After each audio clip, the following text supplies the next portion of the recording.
Hello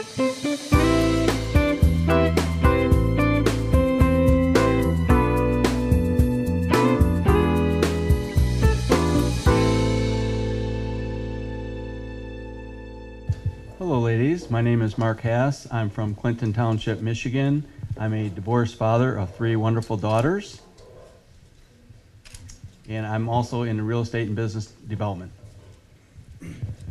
Good evening, ladies. My name is Joe Keller, and I am also a divorced dad of 2 children, a son age 16 and a girl age 9. Still the daddy's girl, I'm happy to say.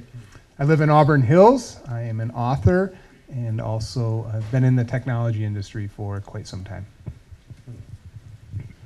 Good evening, ladies. My name is Kevin Patry. I'm 2 divorced. What a coincidence. I have a 7-year-old daughter who's going to be 8 soon. I have a PhD in molecular biology. I work as the director of research at a local biotech firm. I guess I'll pretty much wait for all your other questions to come in then. So. Hello, my name is Mark Abdo. I was married 25 years. I'm a widower. Been widowed for 5 years. I have 2 boys, 25 and 23. My oldest is graduating law school. And I'm an attorney. I represent real estate developers. Thank you, panel, for being here. I've known all these gentlemen for about 2 or 3 years, and they're all wonderful men. I can attest to that. So I'm going to start the ball rolling, like I told the ladies, with the first question. So, Mark, I'll start with you, and we'll just go down the line. And the question is, if you could use one word to describe what women want, what would that word be? Listen. Friendship. Communication. Security.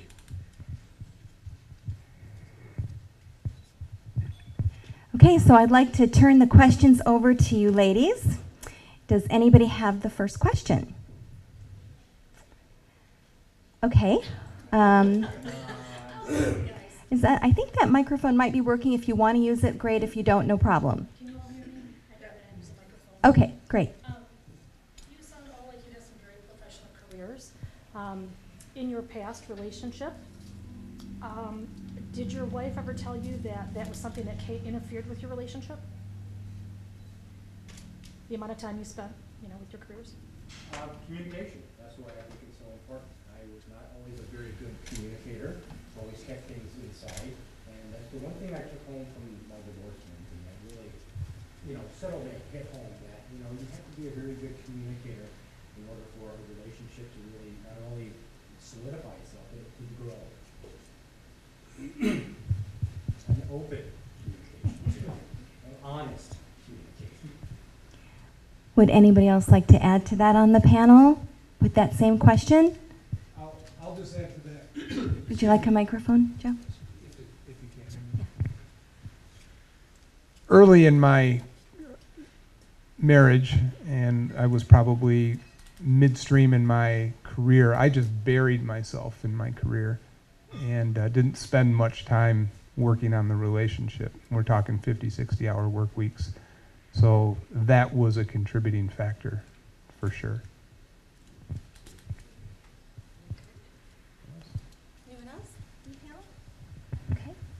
I do have questions in my hand, just in case we don't have any more questions going out here, but any other questions, ladies?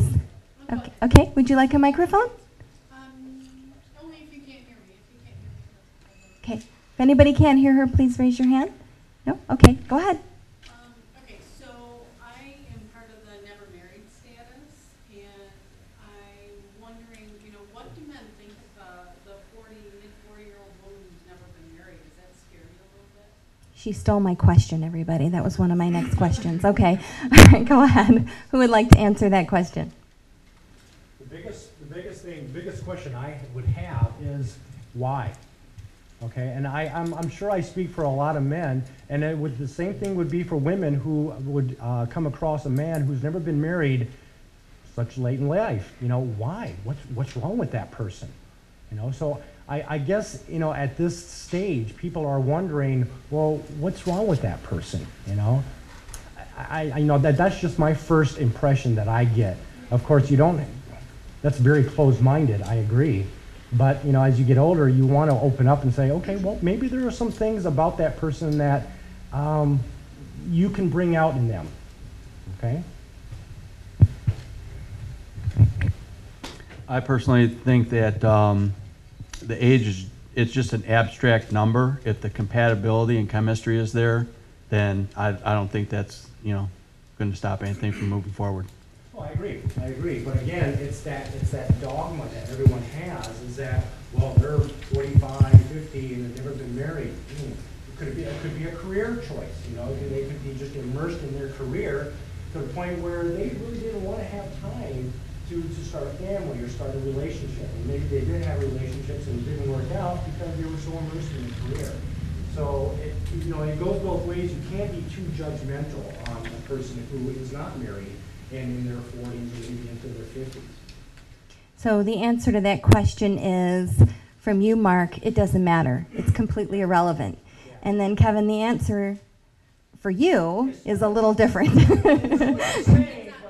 Yeah. Well, why? I don't know. There is really no answer I mean, to that. you would want to know why, and then that would make your next decision if it matters or not. Well, I mean, if there's some sort of a connection that you feel with someone on a date, and that's going to come up eventually, okay? And I guess, here's the communication portion of it and the honesty. Be honest with that person, okay? It's all about being honest and open with it. And now, sometimes it's you can be aloof with someone and not really tell them the whole truth.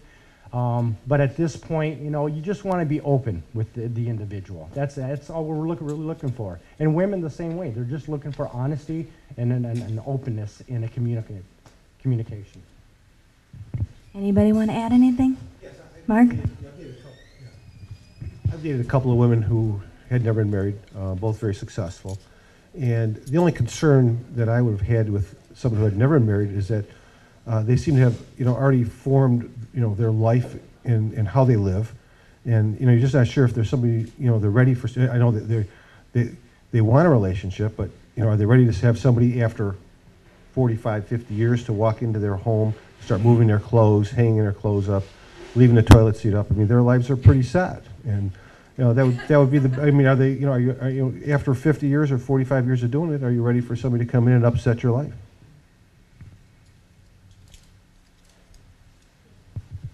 I think that's a good answer, because I think after 40, both male and females get pretty set in their ways. And we're just not as adaptable as we used to be, for both genders. Anything to add, Joe? Not on that one? Okay.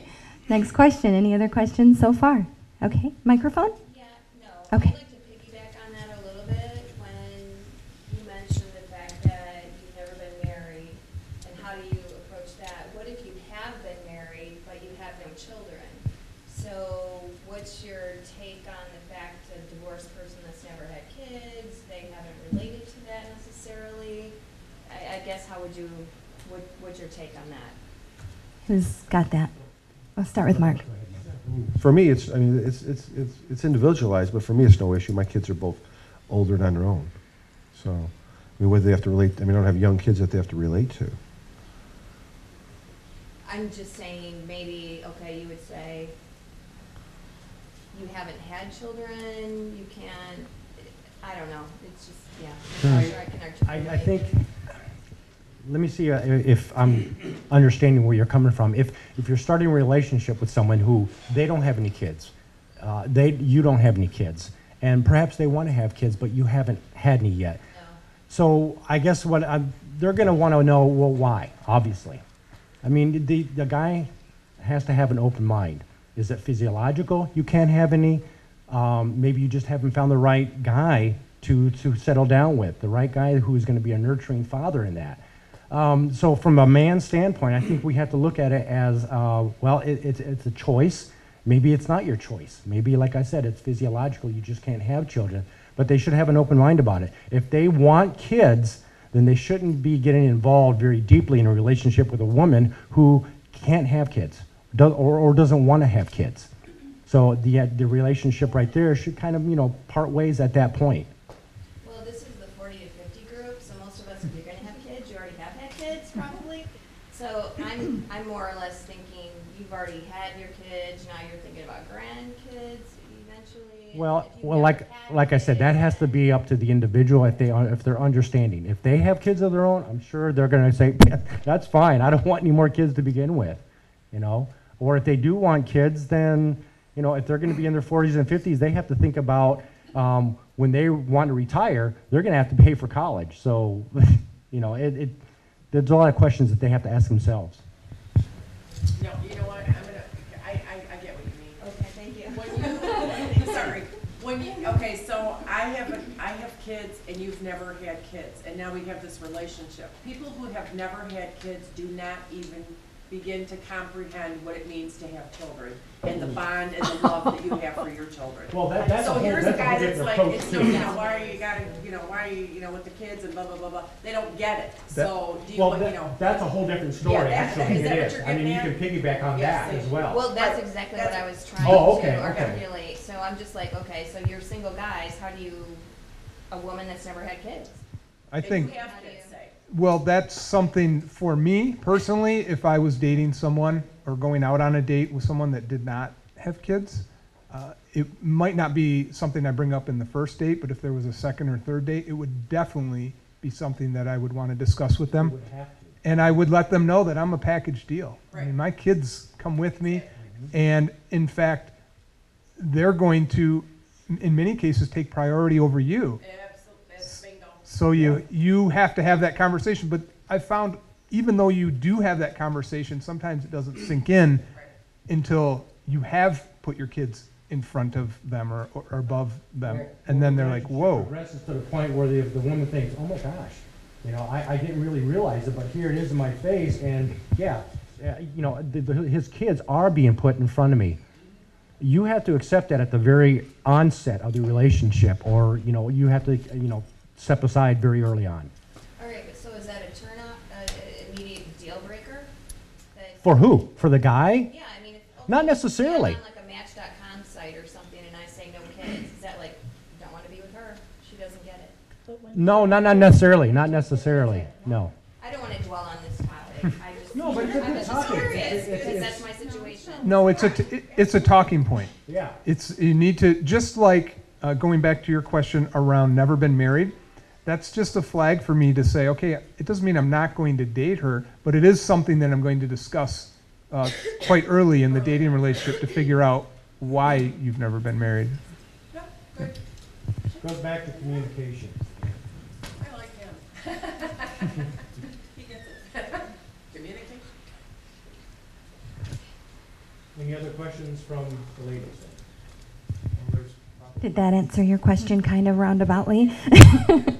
Okay, good. Okay.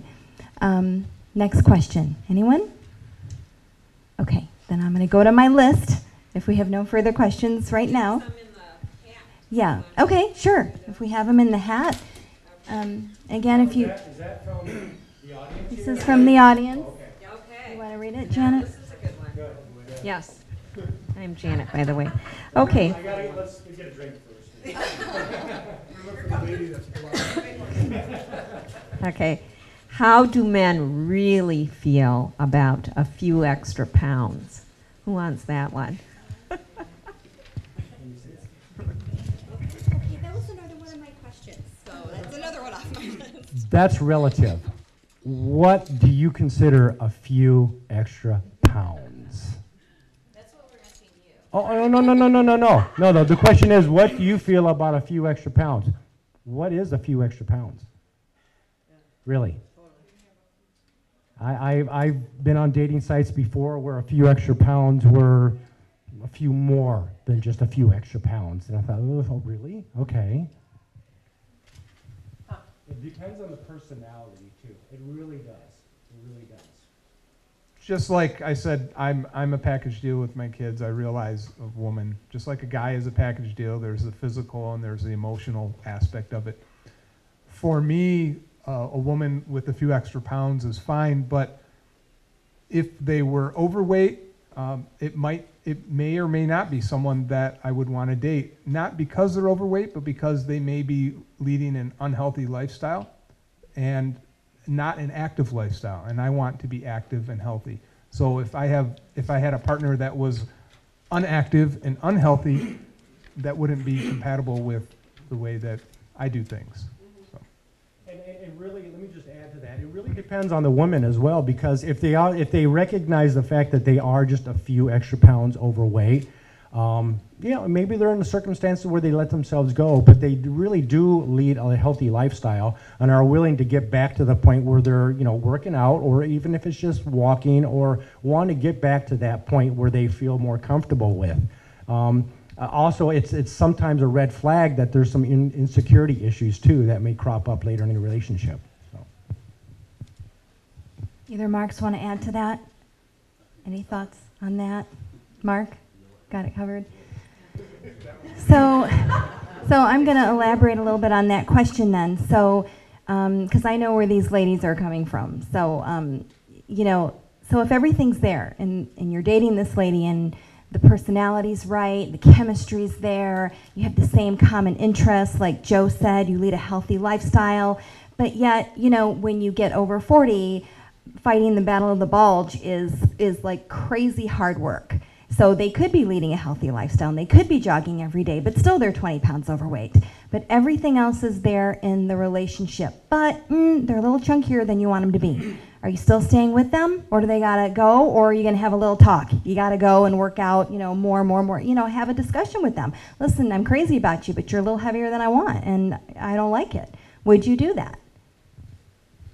I think, once again, it just comes down to compatibility. I mean, you got involved with this person for reasons outside of that, and it goes both ways. I'm sure that the guy is not going to be, the same way he looked in the beginning, maybe, or whatever. So it's, I think one of the answers revolved around lifestyle and activities, and is it going to be a hindrance to those activities or not? If somebody likes to, something I always talk to my daughters about is the importance of staying in shape, because there's things that they're going to want to do later on in life, be it snow skiing or water skiing or whatever. And if they're not able to do that, and they've got friends or a boyfriend or somebody that wants to do that, then, it could become an issue. So, but as adults, we're kind of past a lot of that stuff, and it comes down to more just chemistry and compatibility. So would you say that you all agree that a few extra pounds is not a deal breaker if you really find them attractive on various levels? Would you all agree that it's not a deal breaker? Okay. Okay. Pardon me? It's only 4 men. Well, it's all we got to work with, so. Okay. Got another question, Janet? Okay, gentlemen, what does a man first notice in a lady? Yeah, this is all about honesty here, so. I mean, the first thing you notice is appearance, and so you're obviously going to be attracted to somebody who, fits that profile that you're looking for, and then after that, it's chemistry. But the first thing you see is appearance. I would agree with what Mark says. Appearance. Yep.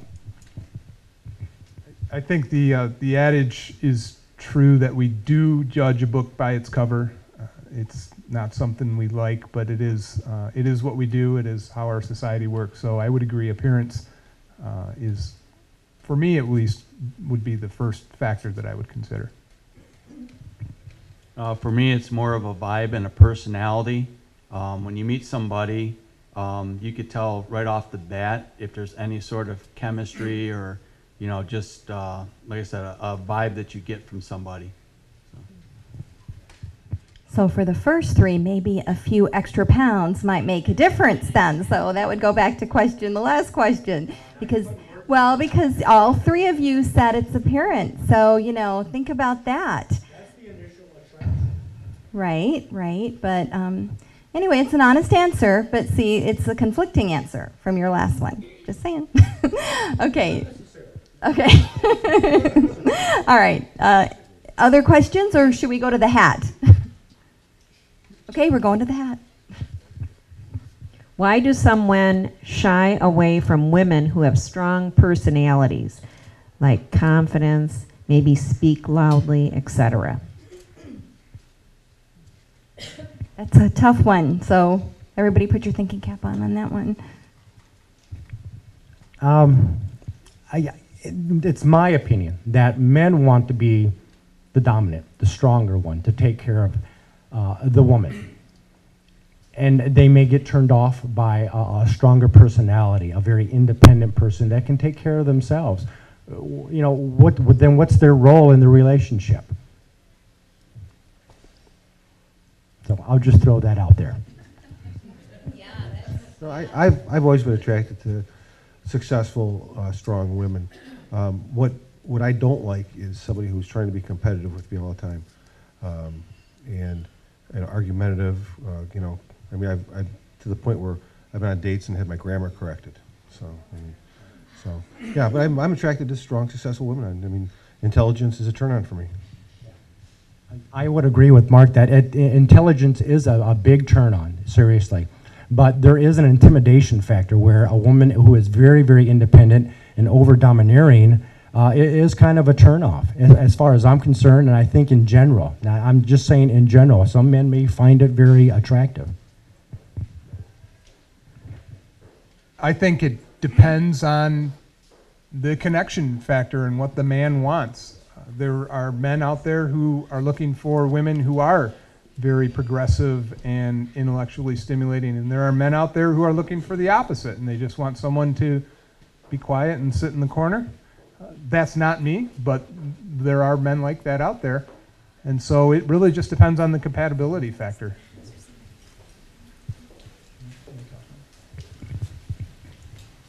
Well, I'll comment while people are coming in, just because this is an open forum. Thank you. That's very, I guess I would say, disheartening for me to hear, because I am considered a very confident woman, and to dumb myself down in order to meet some, okay. Here, Joe, you want to take that? It just depends on the guy that you're dealing with.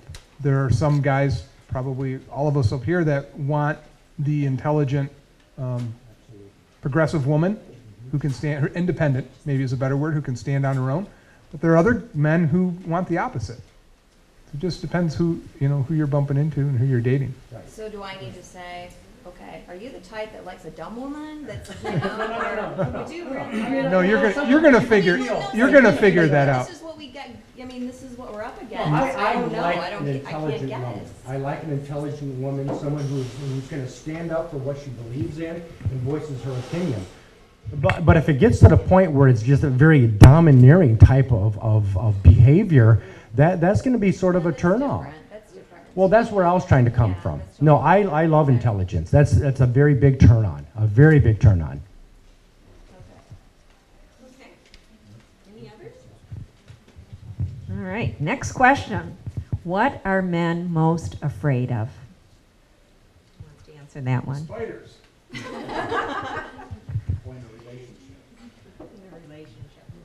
I'm still thinking. Spiders scare you more than a relationship? No, I'm kidding. To be frank, I think a lot of men, I won't say all men, I can't speak for all men, but I will say that a lot of men are afraid of getting hurt emotionally. I think they have the same fears that many of you probably have. And so opening your heart and becoming into a committed relationship and then potentially getting it stomped on. I don't know about these guys, but one of my fears is change. In other words, am I, what am I signing up for? Is that going to be what I get 5-10 years from now? Okay, so it's, a lot of times, I mean, everybody puts their best foot forward when they're dating whatnot, okay, and then down the road you see the true colors come out. So that, I know for me, I mean, the adage, once bitten, twice shy.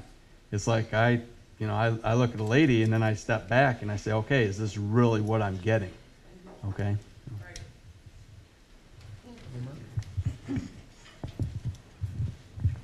I think most men are afraid of commitment. You know, they've been through it, most, you know, we've all been through it once. You know, and, yeah, and, you know, what that commitment's gonna include, because once you make a commitment, and, I mean, one of the, you know, I mean, I always get asked on a date, what are you looking for? I said, what are you looking for? I said, I'm looking for a commitment. I said, what kind of commitment are you looking for? I was married 25 years, had a wife sick with cancer, took care of her for 13, caregiving. If I get sick after we make a year commitment, are you gonna take care of me? Right. You're gonna be there to wash me, bathe me, feed me? Well, that's true love right there. Well, right, for sure. I mean, that is established very early in a relationship. Is, are you going to stick with me through thick and thin, for better or for worse? And if you sign up for a relationship through marriage and you're not on board with that, you shouldn't be married. Period. Yep. Okay, anything else, guys? So to build on that, I have a question. You know, what about full disclosure about anything, whether it's past relationships or health issues? You know, maybe they have a criminal past. You know, maybe when they were 17, they were arrested for, you know, shoplifting or something crazy like that. You know, how important is full disclosure within, let's say, the first 6 months of that getting to know you phase? So Mark was saying about, you know, being sick. You know, what if there's a health ailment going on and they're afraid to lose you, you know? I think it's 100% necessary. I mean, if you're going to get into a relationship with somebody where you're going to make a commitment and looking long term, that there has to be full disclosure. I don't think you have to volunteer everything that's happened in your lifetime, but if you're certainly asked, you should let somebody know. And if there's something that you think that they should know, then you should tell them. Just don't do it all on the first date. I think Joe just gave the best advice ever. Okay, any other questions out there? Yeah. Okay. Okay. Other than the singles clubs, where's the best place to meet men in their early 50s? I'm going to go out on a limb here and say church. Really? Yep. I think golf course, possibly. Where? Golf course. What, if we hit your ball into your lane or something? Or? Well, Whatever. Yeah. there. Actually, I am. I knew that was wrong immediately. Yeah. I knew your fairway. Fairway. There, there's usually a club that the guys will hang out after the round is over, so that's a good place. You know, yeah, the internet has made it very easy nowadays to do that if you're computer savvy, which I have learned that a lot of people in their 50s and that, yeah, they kind of shy away from using a computer if it's just they are just not technically savvy or what it is. But yeah, online, like this group here, there's a lot of venues to meet, you know, the opposite sex now through the internet, good or bad. Yeah, it's an impossible situation, really. I mean, I find it, I mean, I'm older than these guys, I'm 59. I don't find any place to go out and meet anybody your own age that's a reasonable venue to do it at. And although it's pretty imperfect and very tedious, online is probably the only option. I'll add one more. I haven't done this, but I've heard of success stories with cruises. So if you go on cruises that are specific to singles. Yeah. How many of you have gone on cruises before? Well, cruises in general. No, never. Well, I'd like to build on that question unless anybody else has anything to add. But I think that, oh, okay, please. Singles events, it seems like there's so many more women who come out than men. Why is that? Good question. On the internet, there's always more men than women on dating sites, from my understanding. Well, do you think that women are just more open-minded in general? Or that they, or maybe they just are wanting the relationship more with men? If they end up alone, they're okay with it. Women need the partner more than the man does. Would you say that's a possibility, Mark? I agree, Carolyn. I think that women are more actively looking for a relationship than men are. And, you know, I know from my own personal thing, I decided to be happy being alone before I decided to get in a relationship. So I didn't get into a bad relationship. And I think women are more actively looking than men are.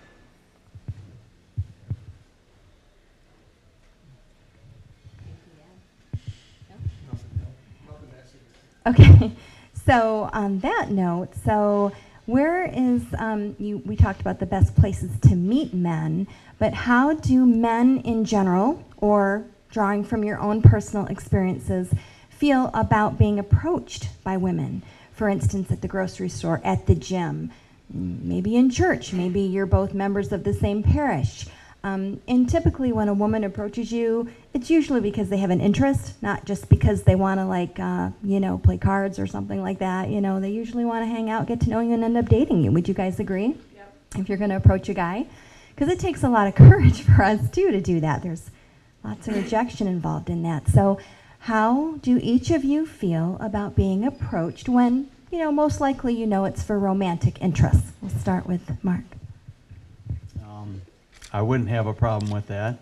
You know, personally, it doesn't happen a lot for reasons you just kind of stated, but I think that it you know, bodes well with what that lady was saying about having confidence, which is something we sometimes look for. So I think it's a breath of fresh air and very appealing, personally, when a woman approaches and wants to get to know me. So I find that very interesting. And I approach it in a way that, you know, I was brought up to be very humble. So if a woman approaches me in a grocery store or something, or, you know, what do you think about this can of peas here? You know, what's this brand? How you had this can of peas? I would think, oh, well, no, I tried that, but I like this better. But I never, it kind of goes over my head at first. And then after a while, I think, oh my God, she was hitting on me. Damn. But yeah, it is refreshing. It is a thing, oh my gosh, she took a liking to me, and, you know, whether or not I blew it or not, or if I recovered in time to go, oh, and struck up a conversation with her. Yeah, it is. It is a breath of fresh air, and it's nice to see that women are dare I say, bold enough to come up and really try to strike up a conversation. Yeah.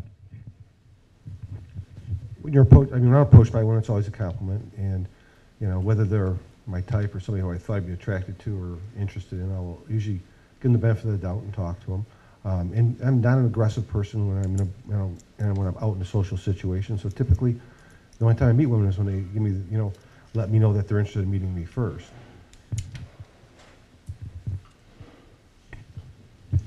Okay, anything else? Anybody want to build on that? Sure, go ahead. Maybe not build on that necessarily, but being that you guys are in your 40s and 50s, and at the point in your lives that you are, some with younger children and everything, when you wake up in the morning and you look in the mirror, what do you see? That's an awesome question. Okay, want to start with Mark? Well, I'm a happy guy. I mean, I take very good care of myself. I watch what I eat. I'm my high school weight. I hit the gym 5 days a week, and I'm 60 in January. I feel great, and, you know, I don't let it bother me that I'm going to be 60. And I feel that whatever age I hit in life, there's going to be some age group of women who will be attracted to me. You know, might not be 25-year-olds anymore, but certainly there's somebody who's going to think that somebody my age looks good. Yeah, it's something that Mark said over here earlier. Age is just, it's a number. You know, you look up in a mirror, and if you're unhappy with yourself, if you're unhappy with your situation that you find yourself in, of course you're going to go, oh God, I look like crap and everything. But if you're happy with your life, you're single, you're successful, or even if you're not really that successful, even if you're just happy, you're going to look up in the morning and say, you know, I feel good about myself. You know, I look good. I just see more wrinkles and gray hair. No, I'm okay with that. But yes, actually I am. I get teased all the time by my kids. I'm an old guy now. I don't believe it, but that's what they tell me. I think, to echo Mark's comment, I feel good about myself, and I think you have to love yourself and be happy with yourself, so that when you do find a companion, it's not because you need them to fulfill something in you. It's because you want to to have that companionship. And there's a big difference between the two. I think it boils down to, it's just a state of mind. I think all of us, you look in the mirror and you see 20 years ago, you kind of almost like a state of denial. I know for myself that hit home, actually a couple of years ago. I was at a wrestling tournament, and one of the young kids said, so who does your son wrestle for? And I'm like, is it that obvious? So it's just, but, you know, seriously, life just goes by so fast. You just looking and you just, you know, it is what it is, and it's just a state of mind, and you know, it just boils down to staying positive. Okay, anything else? We have another question here. Okay. Seems that when we share any emotion or go deep into a conversation, men get scared. What do you think about that? Who wants to start? Joe?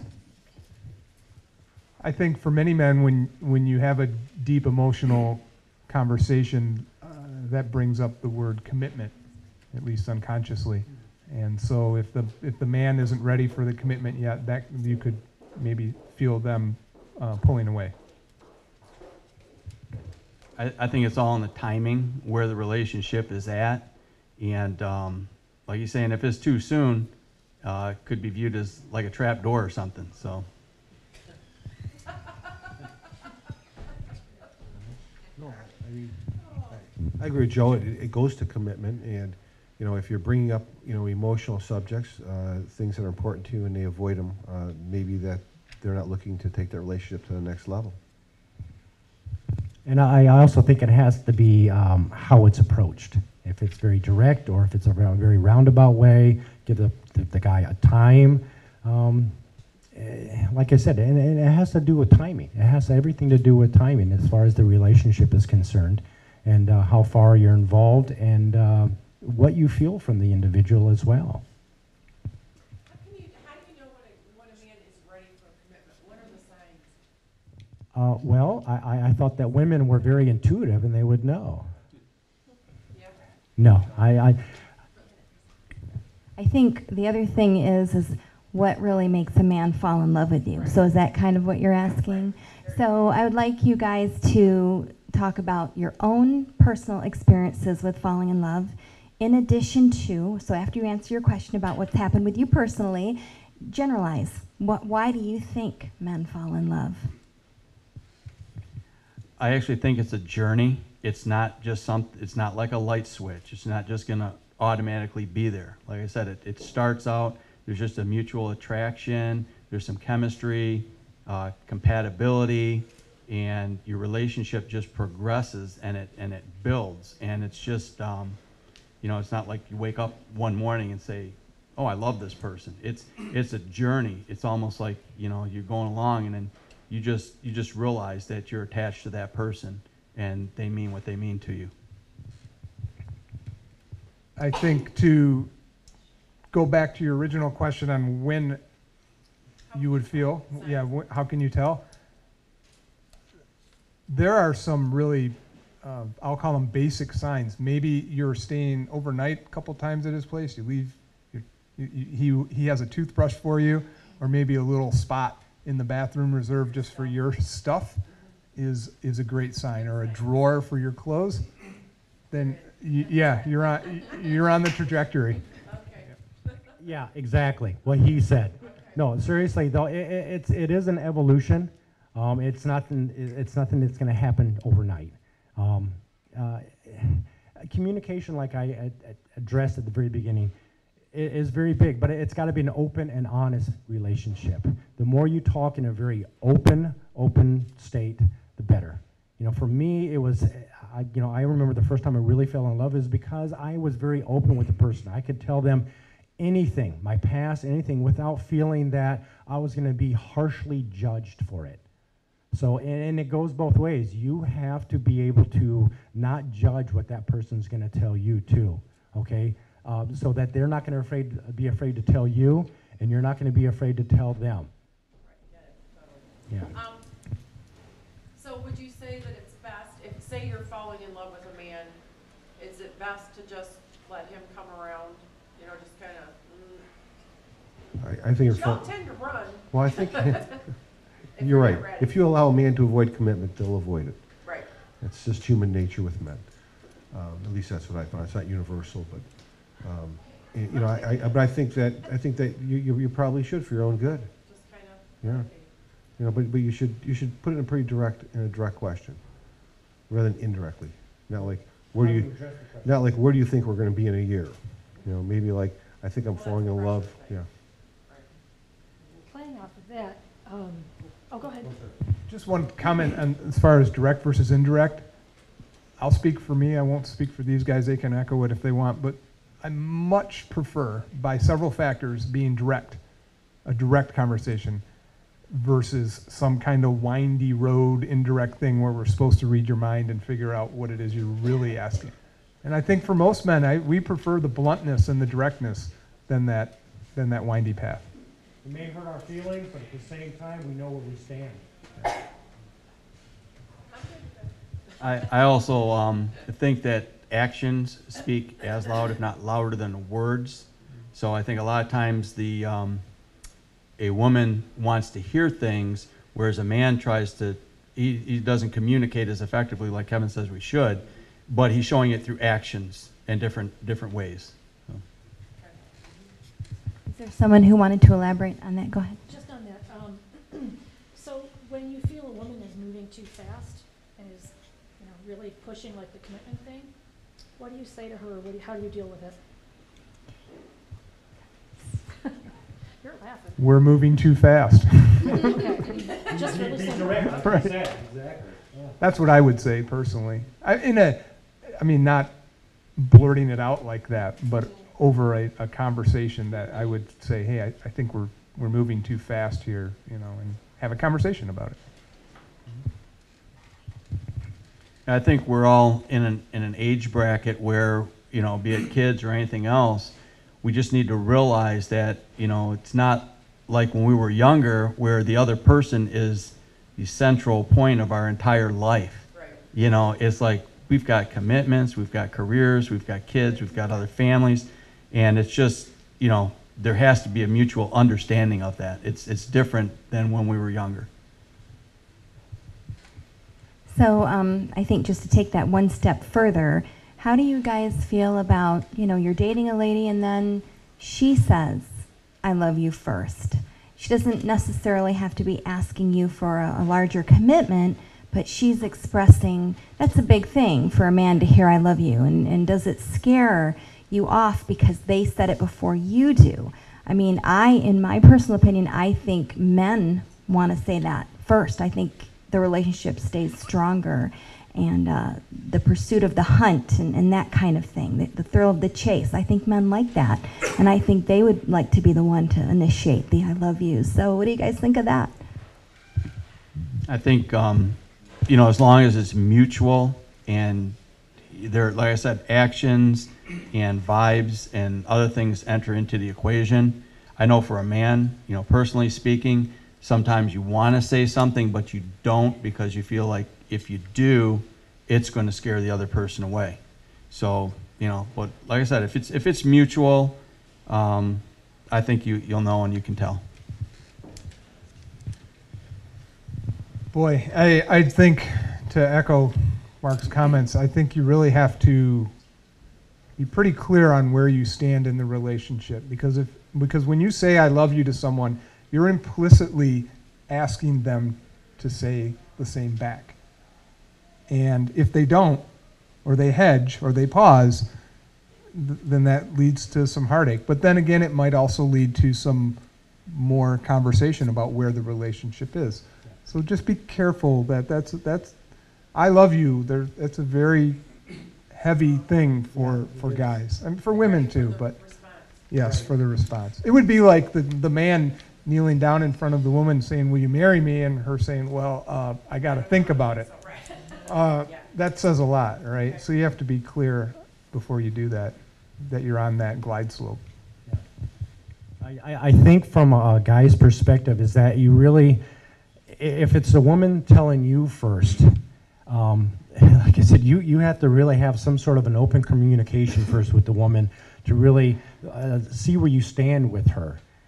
Because if you're not feeling it, it's just going to be a very awkward moment. But at the same time, women too, you're leaving yourself open for a potential heartache if you blurt it out first. So that's, you really have to know the other person, kind of get an understanding with the chemistry, the vibe of where you stand with that individual. That's a tough question. That is a very tough question because both the male and the woman are really leaving themselves open for a potential heartache. But then again, if you feel strong enough about that and you think that there's going to be some sort of reciprocal response, then I'd go for it. Relationships have to move along at kind of a mutual pace, and if you love somebody and they don't love you at that time, I'm not an expert in love. I've only been in love twice in my life. I met my wife when I was 29. We got married. I was engaged 6 months later. And after she passed away, I dated a woman for 2 years and fell in love with her right away. So I'm typically, it happens, and if I would go for it. You find out right away. Why let it go and find out that they don't have the same feelings that you have? If you're interested in a long-term relationship, you're wasting your time. So I would go for it and let him know that you love him. He might just be shy or, afraid to tell you.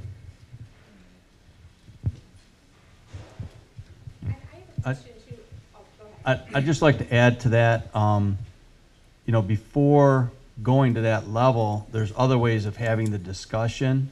You can be talking about or planning a future, or, there's different signs and actions and planning. And if the person's on board and, it's going that direction, then, I think it would be a more appropriate, time to ask without having to worry about the rejection.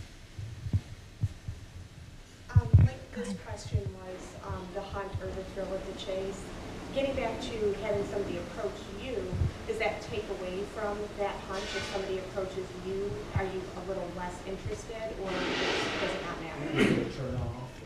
Yeah, because men are the hunters, right? So. It really depends on how you feel about the person. I mean, there's sort of an unspeakable relationship that you have with the other person. You know if there's a chemistry between you and the other person. And if you're not feeling it from that person and they say, I love you, that's very awkward. But at the same time, they have to pick up on the fact that maybe they're not so into you, or it's too early in your relationship. So you really have to be or try to be a good judge of where your relationship is at that time. Yeah, it's refreshing, and yeah, it would be good. It's a good thing.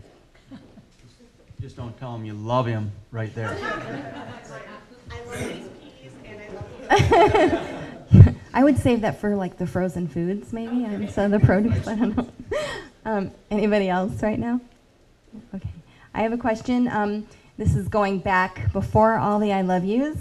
What is the worst thing a woman can do on a first date that's totally going to be like, I am never seeing this crazy lady again? Drama, just dumping the past. Yeah, don't do it. Talking all about past relationships. Not good. Yeah, drama and talking about past relationships. Yeah, be subtle. What all these guys said, and appearing high maintenance.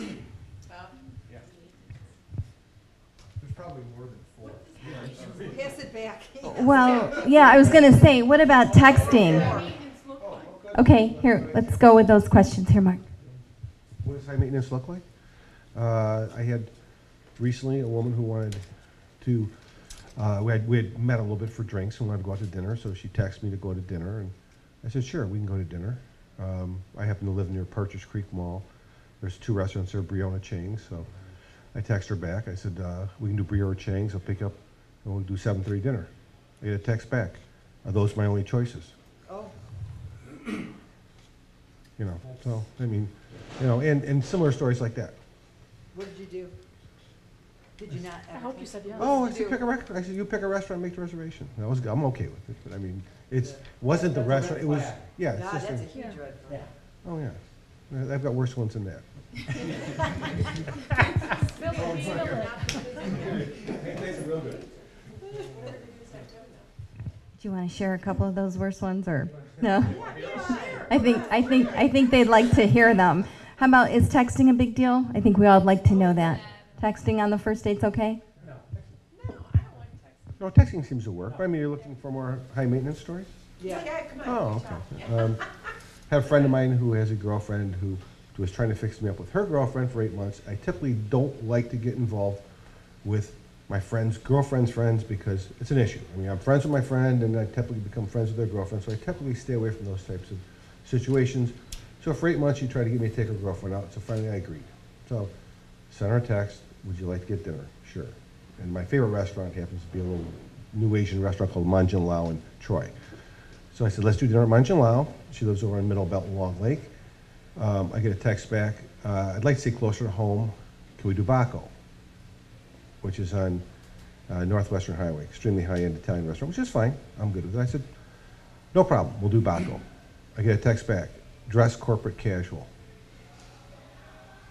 Like, really? Did you need me to tell me how to dress?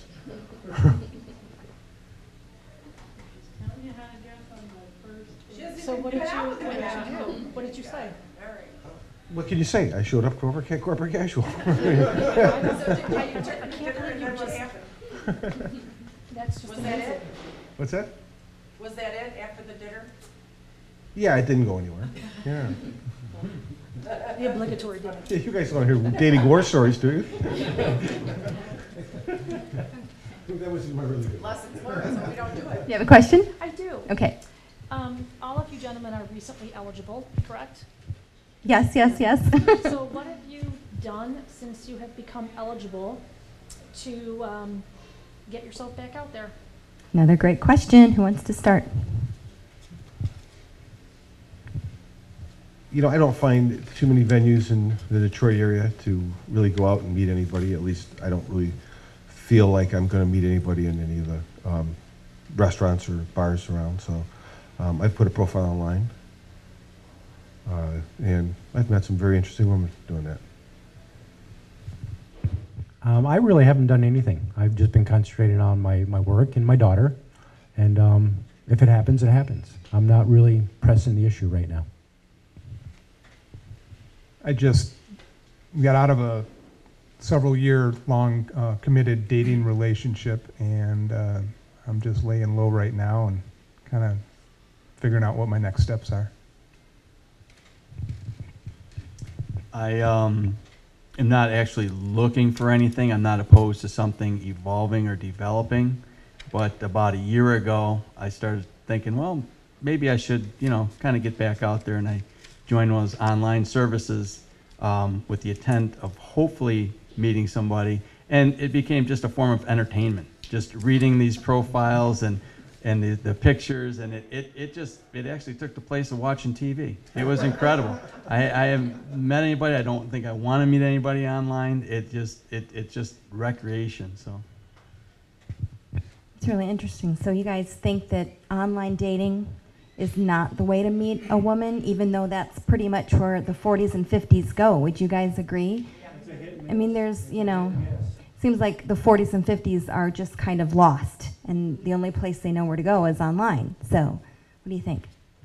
I think you just got to be out involved with whatever activities you like to do. Be it, obviously it's got to be an activity where there's both males and females there.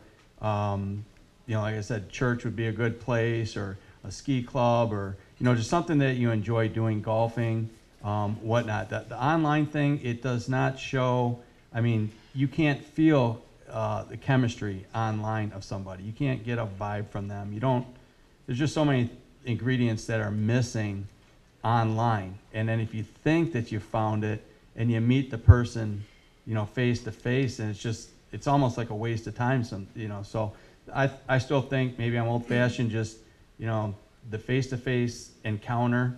Don't be looking or searching for it, and just put yourself in places and at events where the possibility might arise, and just be casual about it. So then singles groups, you like the idea of singles groups? Yay, okay. So after my divorce, I went on to, I joined a speed dating site, and I tried speed dating. And to echo Mark's comments, online dating is great, but you don't know the chemistry of the people until you sit down with them. And so the chemistry is either there or it's not. It's very binary. Speed dating gets around that because you sit in a room much like this, and there's 10, 15, 20 tables, and you talk to a person for 5 minutes, then you move to the next and the next. So the plus, on the plus side, you're going to know if there's a connection there pretty quickly. On the negative side, you can look 3 tables ahead and know the person that you're going to be talking with is not someone that you want to talk with, so but you're still committed to spend 5 minutes with them, so you have to come up and talk about something. But I guess what I'm saying is, don't just rely on online dating. Go out, enjoy what you do as far as a hobby, but consider speed dating too. It might work.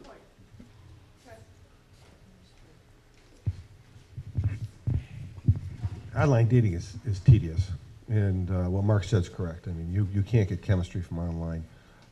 And my son, who's graduating law school in a week and who loves to watch lectures, has this app on his phone for lectures. They say that the #1 modern lying is people who lie about their age online. So, age, height, weight, whatever else. So it's very tedious, and you can't get chemistry online. And for me, I think it's just a matter of, it's not that expensive. It's easy to put up a profile, and if you happen to get dumb lucky, you get dumb lucky. And the worst, I usually tell people want to meet. Hey, the worst that happens is you're going to meet for coffee for 30 minutes. I call it a meet and greet, and it's not a date. We're going to meet. We're going to have a coffee and see if we want to have a date. No, I agree with Mark here. And another thing that I had found, because I've gone on a couple of online dating sites, and a lot of the pictures, sometimes they're 10 years from the actual time that is now, or it's taken at a very good angle. So when you do meet that person, you're like, okay, all right, okay. I mean, you're not obvious about it, but obviously you're thinking, well, okay, she doesn't look anything like her picture. Okay, all right. But yeah, and obviously you don't get a lot of this chemistry that you should be getting when you meet someone face to face. So online dating has its pluses because there's a lot of people to choose from. It could be a good thing, a bad thing, but at the same time, you just don't get that chemistry that you would from meeting someone face to face. I think another thing is take the emphasis of looking for a relationship. Just, overall, be happy with yourself, enjoy life for what it has to offer, and look for maybe companionship. I know personally that's what I look for.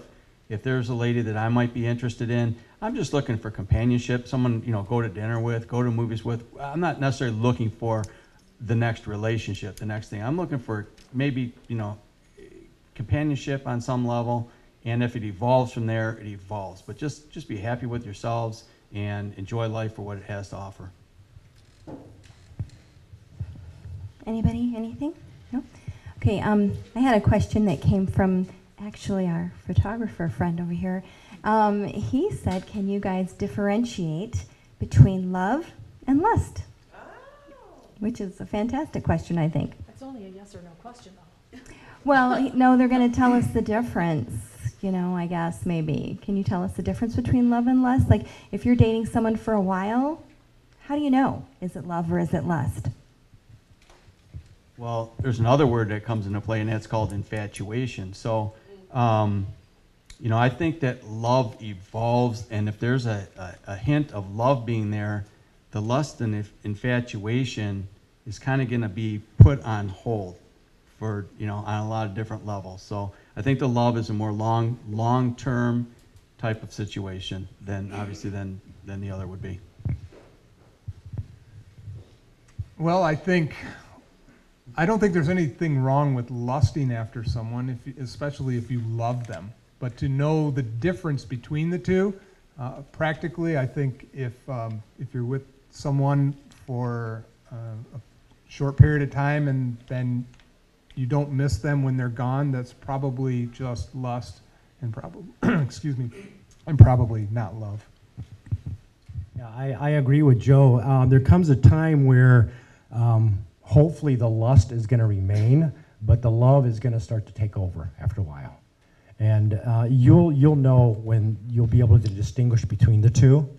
The lust at first, I'm sure, is going to be very prevalent in the very early on stages of a relationship. But if you find that the other person is still lusting after you and there's really no love there, then and if that's what you're looking for is a love relationship, then yeah, it's time to move on. But I think the lust still has to be there for a very successful relationship. I think you know it in your heart, whether it's love or lust. And there's not much question for me, and I mean, obviously people have lust, but when you're with somebody that you really truly love, and you know it in your heart. Question. All right, then how quickly do you act on lust before you become? How quickly? What? I, How quickly do you lust act and on it? love, I mean, okay, so at what point? Well, if there's chemistry right away, usually the lust is there right away. So you go to second base right away? Not necessarily. No. That's what I'm talking about. So at what point do guys judge women on how far they go, how quickly? Well, from my personal, this is how I approach it. I let the woman call the shots. If I'm very physically attracted to a woman, I'm not going to put any pressure on her. If I want her to want me just as much as I want her. If she doesn't want me, I'm not going to want her. Okay, so I'm going to let her make the first move with respect to lusting and sex and that type of relationship. But I'm not going to put any pressure out there. So if you're like super lusting after her, I'm sorry, but isn't that what this is about or whatever? If you're super lusting after her and she's willing, then what are you going to think about her the next day? Exactly. So What's in the sack with you on the first date? What do you think tomorrow? that's what she's asking. So, we think that if we sleep with a man on the first date, we're never going to hear from them again. Would you girls agree? Yes. I mean, that's just what. Second or third or fourth, but whatever. Yeah, I mean, if you sleep with a man too soon, we think that's it. We're done for. So I think everybody tries to hold out. You have to cool your jets too. I mean, if you're really lusting after a guy and you really want to get him in bed, and if you feel that that's going to send the wrong message, then you're going to have to pull the reins back and I'm not asking what I should do. It's just- I'm asking what you think about it It- should be done No, I from your meant you as in standpoint women. as a Sorry, single I didn't guy. mean to make a direct- It's just a chance you take. I mean, I tell women, if you're interested in dating me, then you should be interested in getting to that next level. And when you get to that next level, you're either find if there's chemistry there or not. You can't find if there's chemistry unless you actually get there. There So- can be chemistry on the first date, let's face it. Well, yeah, but So, I mean, there can be that's what I'm chemistry trying with a to person, but I mean, define how people it's- respond to that. yeah, I don't have any less respect for somebody determining which date it is. There's no typical number of dates in So my it could be the mind. first or the 10th, and you wouldn't differentiate between. Not a bit, no. If But you there's have to. chemistry there, right. I mean, before your relationship's going to go to the next level, you at least have to get there to see if that works. I might add this to that question too. If you start playing it out too long, it will become a mission or a quest, and then it's like as soon as the guy gets it, now he got it, he's gone. So, from that perspective, just be careful. Just as long as there's chemistry there and there's compatibility, Kevin's communication. So, just go with the flow. And, but like I said, a lot of times a lady will kind of make it a game. And that, when you make it a game, that's exactly what it's going to be, a game. And in a game, there's a winner and a loser. So what you're saying is it's actually a turnoff. So, a dozen dates go by and there's no sex. And then all of a sudden, you know, you're just getting frustrated and angry, and then when you finally get it, you're done? Is that how it's coming across to you guys? The way I look at it is this: if there's chemistry between you two, and there's obviously some sort of lust going on between you two, you can openly communicate. I mean, if there's chemistry there, you can say, look, I really find you very attractive, and, you know, yada, yada, yada. And if you decide you want to go that route, or if you say, well, you know, let's just wait a while. If there's chemistry between you, if there's an attractive, and you really want to spend some more time with that person, then they'll wait. Both ways. Yeah, I'm not trying to be juvenile. I understand all that. It's just, I'm trying to figure out where you do it. Well, you know, when you do and when you don't. Yeah. I don't think How there's, soon is yeah, too soon? I get the whole yeah, I mean, typically it's not gonna be the first date, but somewhere after that, you know, and it depends on your interest level. I mean, the worst thing though is when you have to, I don't know if these guys have heard it, but when they start telling you, well, you know, don't expect it, you know, until we're in, you know, we're dating and it's long term, and you're thinking, well, geez, you already planned that out. You know, it doesn't become very fun. So it'd be fun, but and guys like women who are fun. Nothing new. So to summarize then, if a woman sleeps with, and I'm just saying generalization, with a man on a first date, does not necessarily mean that she will never hear from him again. Is that the correct answer? That's correct. Okay. So, but again, I think the majority of men would prefer that women do not sleep with them on the first date. Would you all agree to that? That you would, if it's a relationship that you're looking for, would you prefer that it doesn't happen on the first date?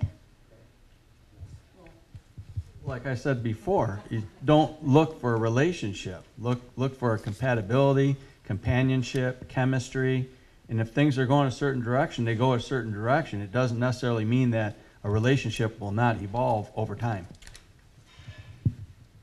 Yeah, I think it's too hard to make a generalization. It really depends on the chemistry and the two people involved. It could be that sex on the first date was a terrible thing, and they're never going to see each other, and it could have been, it's just further strengthened the bond, and it was a wonderful thing. So it's hard to say. There's no hard and fast rule.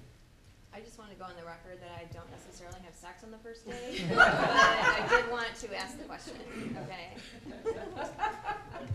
Do not feel bad. That was one of my questions. I think Joe really hit on it right there. I mean, it really depends on how you two feel about each other at the very onset. I've been in a relationship where, you know, there was a lot of chemistry right at the very onset. Yeah, we slept together on the second date, and we had a very long relationship after that. And I've been on the other end where it happened very quickly, and it's like, well, you know, that was it, and we just both moved on. And it depends on the chemistry. It really does. So it's. Go ahead. Your question. One of the things I'm really picking up on is that you guys tend to think that women are focusing on the wrong thing, that we should be focusing on being comfortable with ourselves and being confident and making friends and companionship instead of going out there and looking for somebody to date. Mm-hmm. Yep, I think she's right. I think that's what Mark said, and I agree. Although I find that women are not looking for that. You know, they're not looking for an activities partner, you know, a companion, a friend. I mean, they're looking for somebody to get in that committed romantic relationship, long term.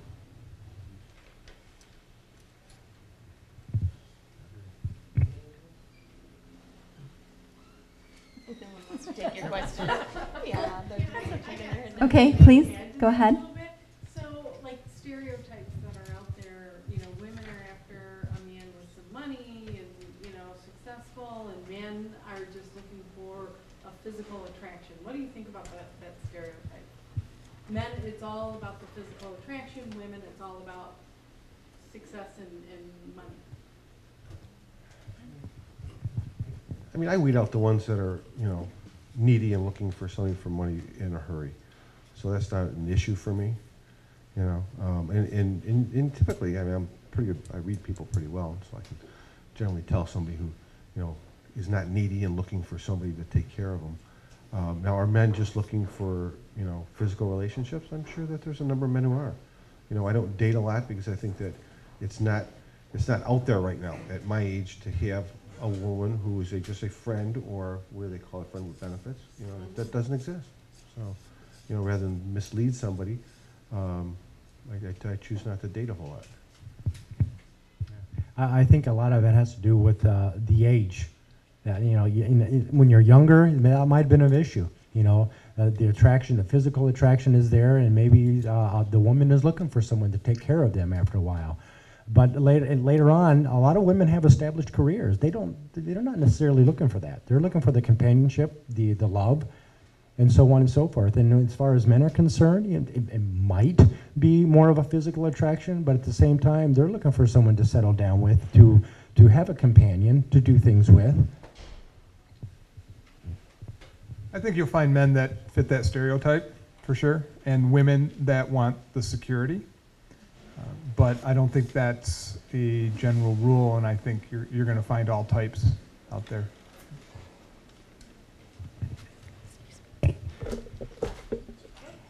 So here's a question that I think we all kind of want to know, and have probably all been there.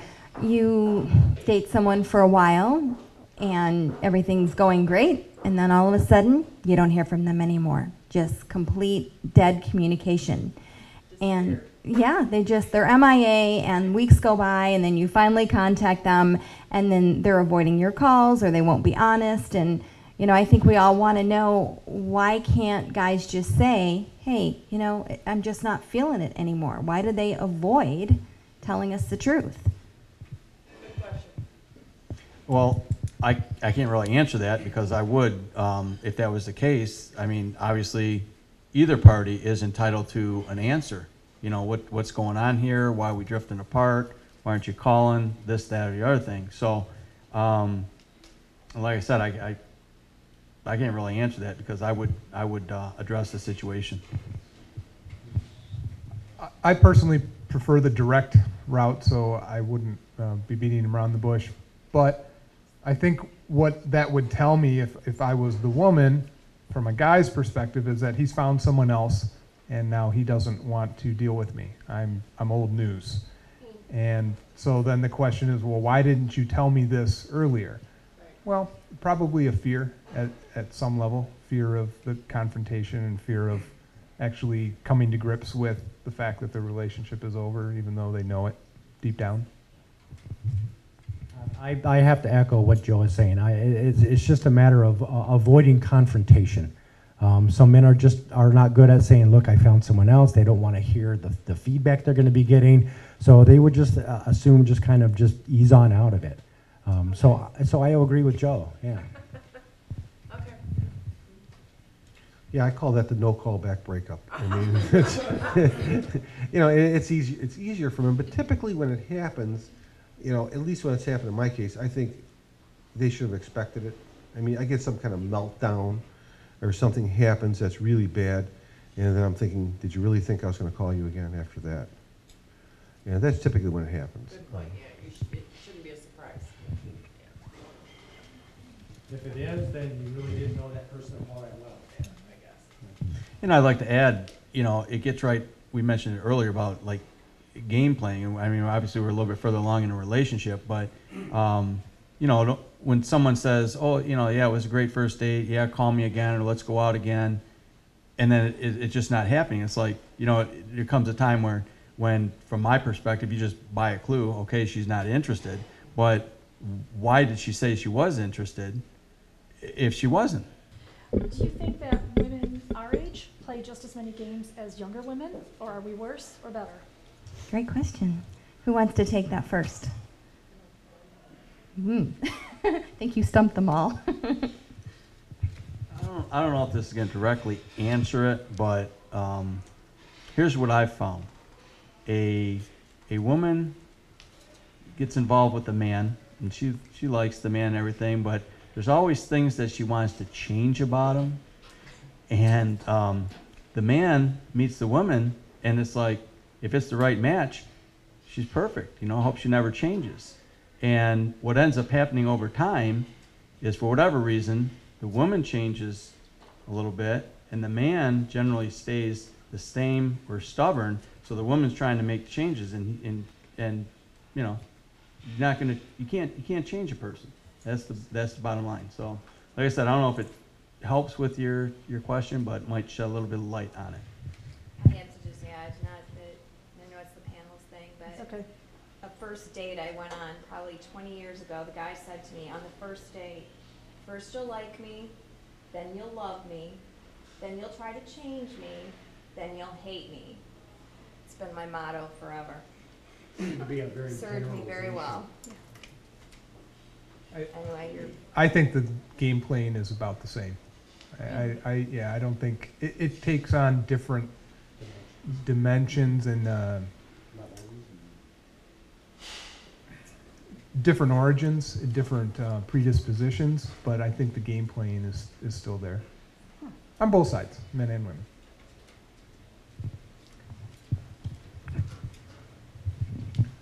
There's a fair amount of game playing, and I mean, sometimes some of you recognize quickly, and some of it takes a little bit longer. You know, some people are good at disguising that they're playing a game, but I find a certain amount of it. From when I was single, which was a long time ago, I don't really remember how bad it was, but I'm sure it's about the same. Going with what Joe was saying regarding, or actually Mark, about changing someone, it's not necessarily a game playing thing, but I found that in my marriage, I was always told, I'm not trying to change you, and yet there were subtle things that you would do that were trying to change me. So that's not necessarily a game playing, but to answer your question directly, I find that if it's more prevalent in younger women than it is in older women. I think older women are past the game playing stage, although they may play it, but it's at a very, very subdued level and not as direct. But there might be a little bit of game playing, but I think it's more prevalent in younger women than older women.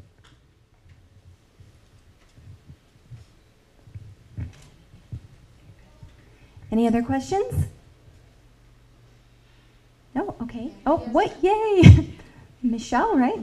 Yeah. Please go ahead. Do you at your age feel that you're maybe settling, having to look for women in their 40s, or are you still looking for women much younger than yourself?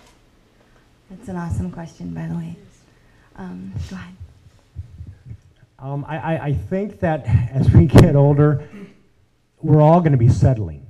There's no perfect person out there. And I think that we kid ourselves when we're younger that there's going to be a perfect person out there. And when we meet someone who fits a number of criteria, they try to change that person into that ideal person that they're looking for. But as far as settling, you have to come to the realization that there is no perfect person, and that yet you will be settling. It depends on what you're settling for. Well, I think it's just a matter of being realistic about a relationship.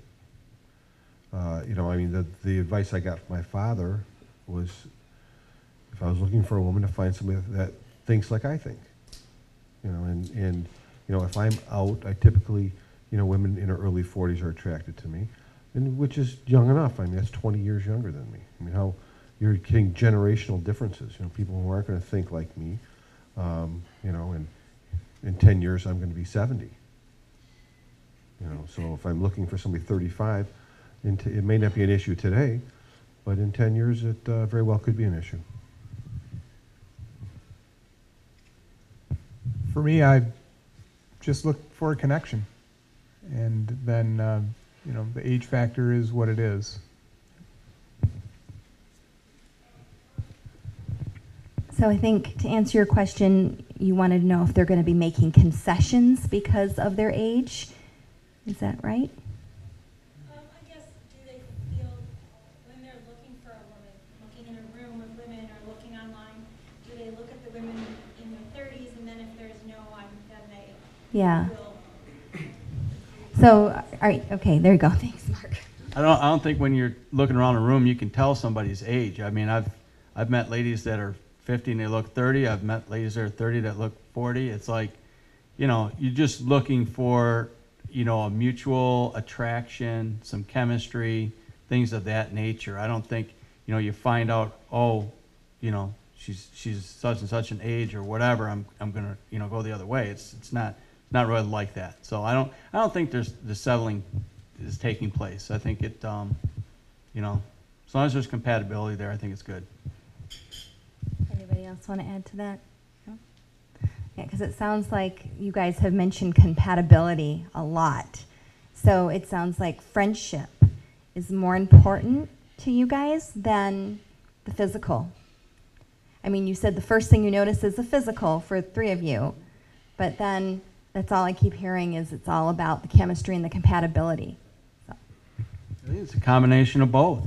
I mean, you know, you want your significant other to enjoy doing the things that you want to do, and there's also a physical element related as well. So.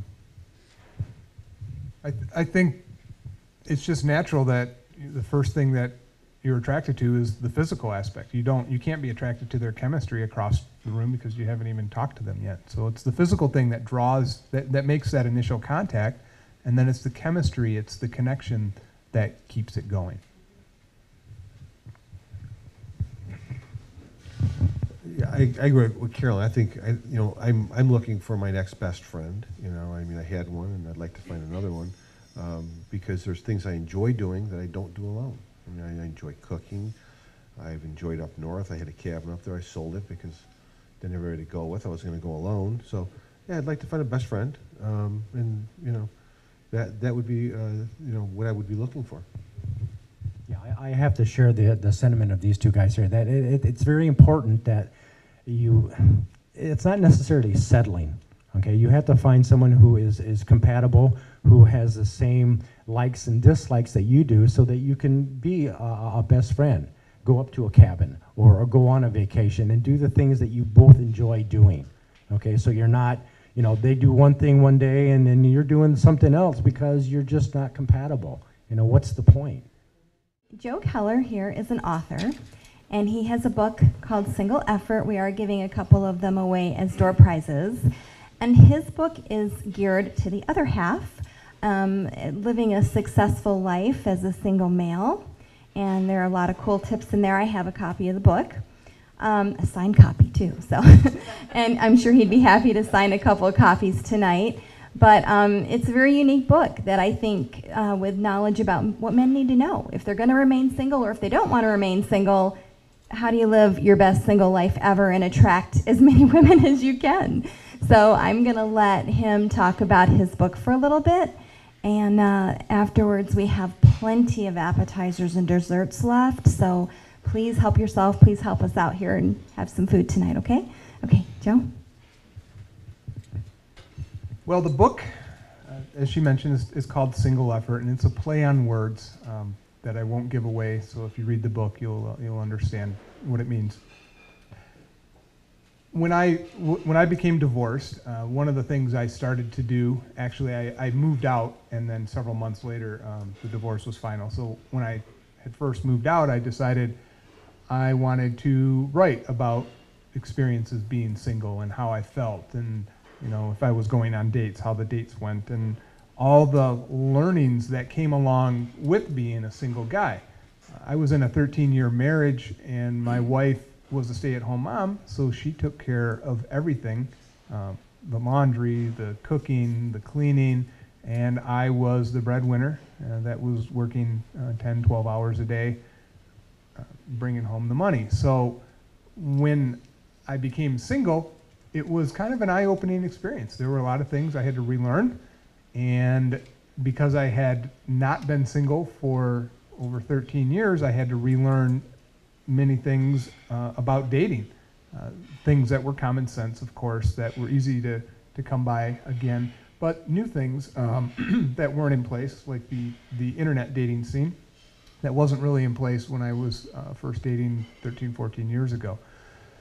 So I started journaling my thoughts and my experiences, and then at some point in time, probably 6 months into the process, I realized, wow, this is interesting. I might have something here that other guys might be interested in reading, and maybe preventing them from falling into some of the traps that I had fallen into.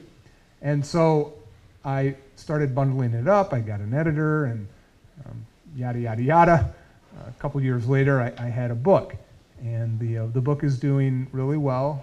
The reviews on Amazon have been very positive. You can go there and check for yourself.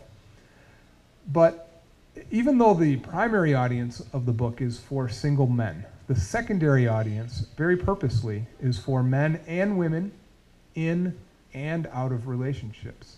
Now, for you women, it's a great read from a standpoint of what guys are thinking. Single guys. So not only is this a good venue to get some answers, but the book is also a good read. And I found many times that women are buying the book for guys that they know, not necessarily maybe dating, but maybe friends, and saying, hey, you might want to read this. There's some things in here that would benefit you. The book covers a variety of topics besides dating. So there is a whole chapter, for instance, on chivalry and how to be chivalrous on dates or just during your everyday course of life. There's a section on cooking and a section on wine. Many times I found that the woman on the date enjoys when a man can order a bottle of wine or a glass of wine that pairs nicely with their meal. So there's things like that. There's a whole section on cooking. On cleaning. I had to relearn some cleaning when I was on my own. Internet dating is in there as well. So there's a whole variety of topics that I think single men would benefit from, and you women, I think, would also get some good insight into how us guys think from the book as well. But yeah, please send me your thoughts and let me know if you had a good evening. And again, thank you so much for supporting this first event. It was great meeting all of you. So have a good night and a safe drive. Thank you.